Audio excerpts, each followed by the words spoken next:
Hey everyone, serotonin. I wanted to talk to you guys a little bit about trending trends. And I have a bit of an issue about trends and trending. First of all, it's just, I think it's incredibly manicured by the social media and the media in general to divert people into very specific mindset and guilt and setting them up basically for an incredibly unstable life and something that's completely illogical. So this is the headline that caught my attention, and I'm going to get into it in a minute. But I want to talk about tiny homes. This is the first trend we're going to talk about. And who are they pushing tiny homes on, and why are they pushing tiny homes on these people? So, there's a lot of different populations and groups of people that they are pushing tiny homes on. And they tend to be people who are the most easily manipulated. So people that are absolutely racked with guilt before they've even gotten out of bed for the day. So people who are told they're privileged, perhaps, and are not necessarily. Anyway, the first thing I want to talk about in the tiny home situation is when you look down, okay, so you go down to tiny homes and we're going to look at the YouTube channel, okay. All these people living in discarded industrial, pieces, or, shipping containers is another big one, or making it themselves, and they're going off grid, and they're, and I have no problem with homesteaders. I have no problem with people who want to go off grid, all that kind of stuff. I agree. I think it's an important thing to do it eventually at some point in your life. But they're putting homes on wheels. They're just parking them on a lawn in the middle of nowhere. If you go on to like Kijiji right now, or Craigslist or whatever, you can find so many people asking farmers for a tiny piece of land for their tiny, tiny home. Okay. I've watched quite a few of these videos. And I will say that, originally I was like, yeah, tiny homes. And then I started to see a pattern, and the pattern really started to disturb me in a big way. Especially when you look at shipping containers and what we know about shipping containers and what has been discovered being shipped in shipping containers. Okay. I have contributed to a number of social media platforms, a video that I didn't want to put on my own social media platform, but there's other people that I work with talking about shipping containers containing aborted babies, full of them.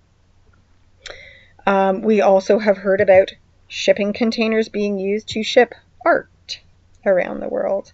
And art has a very special magic, sort of magic, I chose that word very carefully, sort of attachment to it, because magically, when you ship art around the world, especially to high-profile people like, the Podestas, you can bypass all kinds of customs and what have you, paperwork, eventually, at this point, the art might be melting or whatever.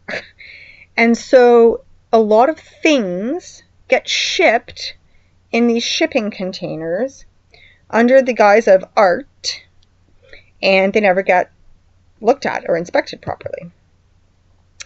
And so you end up with stuff like this. Here's another site. Ask anyone living on Big Island right now how they feel about the FEMA barges parked close to their island. And, I wonder how many people on Big Island are living in tiny homes. And I wonder how many people on Big Island are living in tiny homes that are converted shipping containers.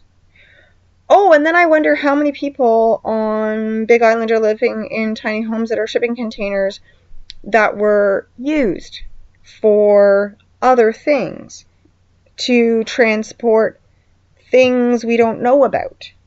Hose it down, wash it up, sell it back on to the ever unsuspecting population who are just loving. I mean, look how many of these are shipping containers. There are so many are shipping containers. And then you end up with, you know, these ones. So many of them. Oh, yeah. So we're just like, we're so smart and we're so intelligent. We just built our home on wheels. And then you find out about this. Fierce winds from a snowstorm slamming Colorado on Tuesday were so strong they sent a tiny house with a woman and 2 cats inside tumbling several hundred feet. The home was blown down the road. Tiny homes and blizzard force winds do not like each other, the fire department said, as they crank up the weather machines all across America because they're PO'd about not having enough access to their fake money. So, yeah, she happened to be lying on the bed when it happened. The mattress rolled on top of her and protected her a little bit. Now let's have a look at some of these tiny homes. You know, they're just chock-a-block with stuff. Oh, there's your bed, there's your kitchen, there's your knife drawer, there's your sink, there's your gas container, there's a ladder right there, right near your bed. Oh, there's a big bowl of fruit. What else have you got stuffed in there that, you know, would create all kinds of physical damage were it to smash into you as you go ass over tea kettle along the piece of property in Midwest America that you have begged a farmer for. So I got some issues with tiny homes. The other thing about tiny homes, oh, look at that. Oh, yeah. Oh, homeless people, because we care about homeless people. For sure. So we're going to build a village of 200 tiny homes. And we're just going to park one of these close by. You know, for no reason. Oh, no reason. Wake up one morning and you're in Shanghai, quite literally, on your way to maybe Shanghai, maybe not. Again, shipping containers, tiny homes, shipping containers, tiny homes, shipping containers, tiny homes. Are you feeling guilty about your life? Do you feel to blame for everything that's going bad in America? Don't worry. You can leave the city, live on a farm, figure it all out, and then go on a shipping container. No worries. No worries at all. Another trend. Veganism. Okay, I just Googled this. Veganism, veganism, big trend, veganism. You know what else is interesting about veganism? First of all, don't even get me started on non-meat. It's either possibly grown in a lab or is made out of Cenomix. And you can look at my Cenomix video if you're wondering what the heck Cenomix is. Check out this article. Italian baby raised on vegan diet is hospitalized for severe malnutrition and removed from parents. Trending can have your child taken away and your tiny home blown across middle America. They're not going to tell you that when they're saying, oh no, it's so good, it's such a great idea. And I actually found a guy on YouTube, and you know, and I have to say, I'm a recovering vegan. Well, I was only vegan for like a year. I am a vegetarian. I do not believe that I should be eating meat, but that's just me. It has nothing to do with anything. It's just me.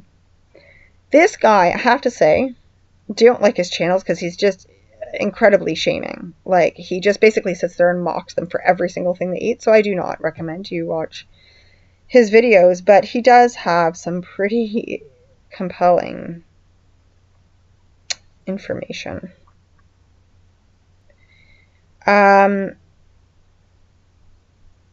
Yeah, lots of interesting information. What somebody said in here is veganism is a cleanse. This isn't a lifestyle. I thought that was very interesting. I would also like to point out that when I was looking for a daycare and my son was vegetarian, at the time, for a short period there, we had a look at a bunch of different places, and one of the places they had food delivered in, and every single thing on that vegetarian menu, wasn't even vegan, vegetarian menu, was tofu.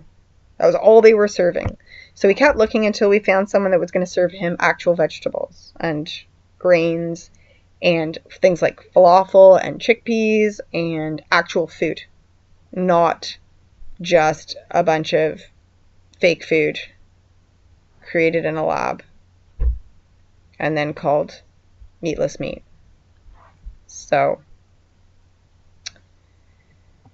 anyway, that was all because I saw this article today. So what's your opinion on trending trends? Are they good for us?